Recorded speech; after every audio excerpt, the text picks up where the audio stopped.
کی رپورٹ پڑھیے گیا، تقریباً 4 سالوں میں 8.5 لاکھ سے زائد مسلم بچیوں نے غیروں کے ساتھ بھاگ کر کے شادی کیا ہے۔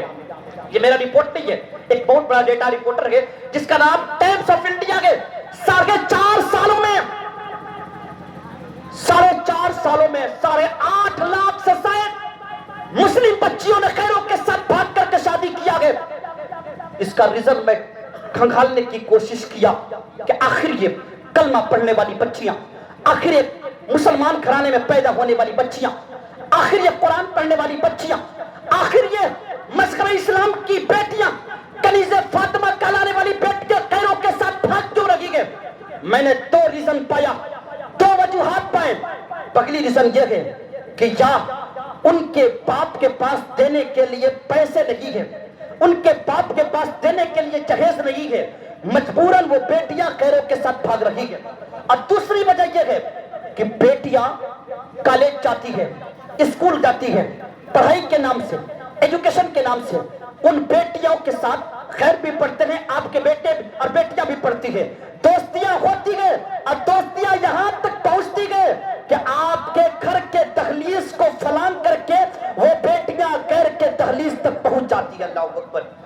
اگر آپ چاہتے ہیں نا تو میں آپ سے ایک وعدہ لینا چاہتا ہوں، ایک انقلاب برپا کرنا چاہتے ہیں آپ ہے نا، اپنی قوم کی بیٹیوں کی حفاظت کرنا چاہتے ہیں نا، اگر آپ چاہتے ہیں نا کہ ہماری قوم کی بیٹیاں گھروں میں سلامت رہیں تو آج ہی عہد کریں کہ محرم میں پیسہ کم خرچ کریں گے، امام حسین کے نام سے ایک یونیورسٹی قائم کریں گے۔ سبحان اللہ۔ اگر آپ نے امام حسین کے نام سے یونیورسٹی قائم کر دیا، امام حسین کے نام سے ایک کالج قائم کر دیا، اتنی بڑی آبادی ہے کوئی آپ کی یونیورسٹی، ہے کوئی آپ کا کالج، ہے کوئی آپ کا اسکول، ہے کوئی ایسا کانوینٹ آپ کا؟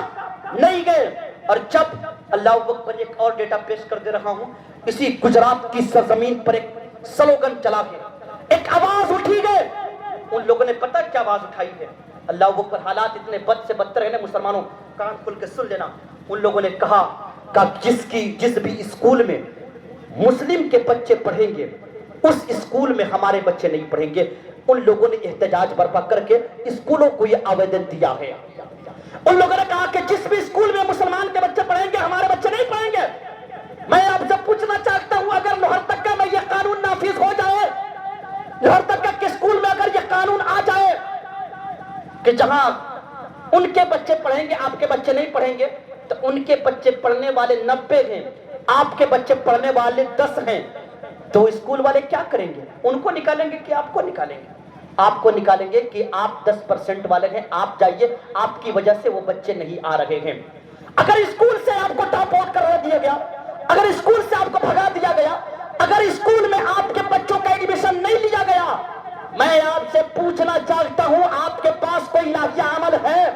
میں آپ سے پوچھنا چاہتا ہوں آپ کے پاس کوئی دوسرا پلان ہے؟ میں آپ سے پوچھنا چاہتا ہوں کوئی آپ کے پاس کانوینٹ ہے؟ میں آپ سے پوچھنا چاہتا ہوں کوئی آپ کے پاس کالج ہے؟ نہیں ہے۔ اگر بچا کھوچا ایک دوگو ہے بھی نا تو لوگ اسی کو ٹانگ کھینچنے میں لگے رہتے ہیں کہ نہیں ہمارے بچوں کو نہیں پڑھانا ہے۔ جہاں ہمارے بچے آرتی کر رہے ہیں وہاں آپ کو پڑھانا ہے، جہاں ہون کر رہے ہیں وہاں پڑھانا ہے، جہاں ٹیکا لگوایا جائے گا وہاں پڑھانا ہے۔ آپ کے بچوں کے ساتھ ایمان چھینے جا رہے ہیں اسکولوں میں۔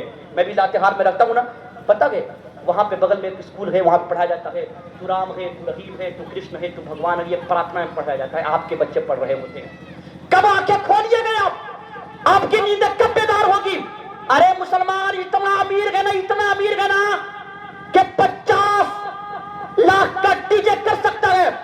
آپ کہیں کیسی بات کر رہے ہیں مفتی صاحب، 50 لاکھ کا ڈی جے؟ ہاں لاتہار، آپ لوہردگا کی سرزمین پر آئیے، 50 گاؤں میں بھی اگر 50,000 کے ڈی جے ہوتے ہیں 100 گاؤں میں تو ظاہر سی بات ہے کتنا ہوگا؟ 50 لاکھ روپے ہوا کہ نہیں ہوا جی؟ میں کہتا ہوں کہ ایک بار سادگی کے ساتھ محرم منا کر کے امام حسین کے نام سے اسکول اور کانوینٹ اور کالج قائم نہیں کر سکتے آپ؟ اگر 1 سال آپ نے اگر اس پہ ضبط کر لیا نا تو آنے والے نسلوں کے لیے، آنے والے بچوں کے مستقبل کے لیے، آنے والے بچوں کے فیوچر کے لیے ایسا انقلاب برپا ہوگا نا کہ آپ کے بچے بھی IAS بنیں گے، آپ کے بچے بھی IPS بنیں گے، آپ کے بچے بھی انجینئر بنیں گے، آپ کے بچے بھی ڈاکٹر بنیں گے، آپ کے بچے ہر محاذ پر نظر آئیں گے۔ آج کتنے لوگ ہیں آپ کی آبادیوں میں پڑھے لکھے لوگ؟ اے کوئی کڑوی بات عرض کر رہا ہوں، میں یہ فکر بھی نہیں کرتا ہوں کہ آپ مجھے دوبارہ بلائیے کہ نہیں بلائیے گا، میں جہاں بھی جاتا ہوں اسی رنگ میں بولتا ہوں اور کڑوی بات کر کے قوم کو جگانے کی کوشش کرتا ہوں۔ میں کوئی واقعے کا سہارا نہیں لیتا ہوں۔ واقعہ سے کیا ہوتا ہے جی؟ واقعہ بیان کر دوں گا، امام حسین شہید ہو گئے، کیوں شہید ہوئے؟ کیا ریزن تھی؟ میں عرض کر رہا ہوں آپ کو کہ اپنے قوم کی بیٹیوں کے لیے، اور یاد رکھیے گا ہماری محنت سے ہمارا بیٹا ڈاکٹر بن جاتا ہے، ہماری محنت سے ہمارا بیٹا پروفیسر بن جاتا ہے، ہماری محنت سے ہمارا بیٹا دنیا کے تمام تر کے ڈگریوں کو حاصل کر سکتا ہے۔ کیا بات ہے جی کہ ہماری محنت سے ہمارا بیٹا حافظ قرآن نہیں بن پاتا ہے؟ ہماری محنت سے ہمارا بیٹا کم سے کم اتنا بھی نہیں بن پاتا ہے کہ قرآن پڑھنے والا بھی نہیں بن پاتا ہے؟ ہماری محنت سے ہمارا بیٹا یہاں تک کہ آپ کی قبر پر چڑھ کر کے، آپ کی قبر پر جا کر کے فاتحہ کرنے والا بھی نہیں بنتا ہے۔ کیا بات ہے، سب ڈگریاں حاصل کر لیتی ہیں لیکن ہمارے بیٹے اور بیٹیاں یہ بھی کام نہیں کر سکتے۔ یہاں تک کہ میاں جی ہم پتہ ہے عرض کروں، لاتہار میں رفتے میں ایک حاجی صاحب میرے پاس آئے، آنے کے بعد کہا کہ مفتی صاحب جب ہم اپنے پوتے کے لیے رشتہ دیکھنے جا رہے تھے نا، قوم کی بیٹیاں بھی کان کھول کے سنیں، قوم کے جوان بھی کان کھول کے سنیں اس بات کو، اللہ اکبر۔ جب میں ان سے پوچھا کرنے لگے کہ جب میں اپنے پوتے کے لیے رشتہ دیکھنے جا رہا تھا، میرا پوتا یقیناً نمازی تھا، باشرہ تھا اور یقیناً صوم و صلات کا پابند تھا۔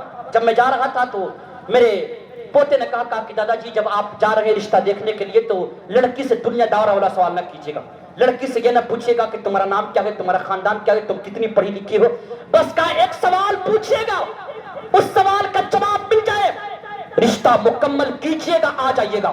کہا ٹھیک ہے۔ جیسے ہی جاتے حاجی صاحب کا قول ہے کہ جیسے ہی میں گیا، کھان پان کے بعد لڑکی آئی، لڑکی والے کے تمام گھر والے موجود گئے، خاندان والے موجود گئے، تمام رشتہ دار موجود گئے۔ حاجی صاحب نے کہا کہ بیٹی میں تم سے آج دنیا دار والا سوال نہیں پوچھوں گا، تمہارا نام نہیں پوچھوں گا، تم کتنی پڑھی لکھی ہو یہ بھی نہیں پوچھوں گا، تمہارا گھر کتنا بڑا ہے یہ بھی نہیں پوچھوں گا، بس اسلام کا ایک چھوٹا سوال پوچھوں گا، اس سوال کا تو نے جواب دے دیا نا رشتہ یہیں پہ مکمل ہوگا، چلا جاؤں گا۔ اور جس لڑکی کی بات کر رہا ہوں نا وہ کوئی جاہلہ لڑکی نہیں تھی بلکہ ڈبل ایم اے کی ہوئی لڑکی تھی۔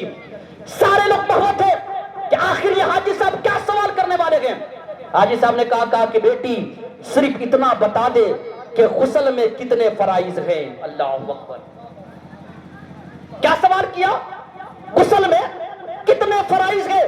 اللہ اکبر۔ وہ ڈبل ایم اے کی ہوئی لڑکی اسلام کا سب سے چھوٹا سوال غسل کے کتنے فرائض ہیں اس کا جواب نہ دے پاتی ہے۔